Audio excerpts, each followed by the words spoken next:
हमें गीता भी यही सिखाती है कि हमारे जीवन में अटैचमेंट होता है चीज़ों से, लेकिन हमें उन चीज़ों का डिटैचमेंट करना चाहिए।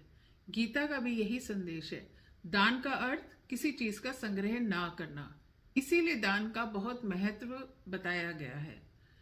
जैसे कि आप का धन से महत्व हो जाता है, धन से आपका अटैचमेंट हो जाता है, तो इसीलिए थोड़ा सा अगर हम अपने संग्रहित धन से कुछ किसी को दान देते हैं तो हमारे अंदर उसकी मोह ममता में नहीं फंसते हैं।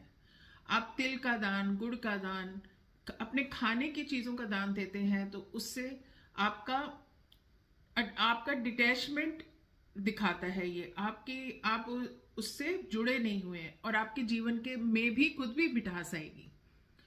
और इसी प्रकार कपड़ों का दान, आपके पास इतने सारे कपड़े हैं, अगर आप किसी को कपड़े दान देते हैं तो उसके चेहरे पे भी खुशी आएगी, आपके चेहरे पे भी खुशी आएगी। और इस जो आपकी चीज थी उससे जो आपका अटैचमेंट था उससे आप डिटैच भी हुए। तो ये इस दान का महत्व होता है। परिवर्तन आना, दान का मतलब संग्रह ना करना।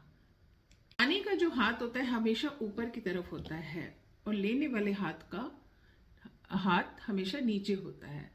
तो आप जब आप इस हाथ से दान देते हैं तो आप तो पहले ही ऊपर ऊंचे उठ गए हैं, ऊपर उठ गए हैं ना, आप ऊपर उठ गए हैं, यानी कि आप प्रभु से और नजदीक आने लगे हैं।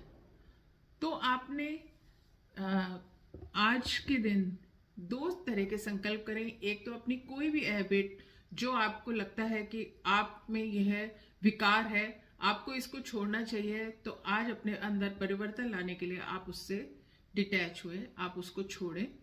और जो आप दान दे रहे हैं अपनी चीजों का, अपनी संग्रहित चीजों का जो भी दान दे रहे हैं, और उससे भी आप डिटैच हो जाएं। डिटैच का मतलब है जब आप दान दे देते हैं, दान देने के बाद आपकी उस दान में आसक्ति नहीं होनी चाहिए। आपको ये नहीं सोचना कि मैंने इतना दान दे दिया, मैंने तो आज इतना कर दिया। अगर आप ये कहते हैं तब भी वो दान आपका फलित नहीं होता है। तो दान देने के बाद आप भूल जाइए, डिटैच हो जाइए। आशा करती हूँ कि आपको मेरी वीडियो पसंद आई होगी। अगर आपको पसंद आती है तो आप लाइक करें, शेयर करें।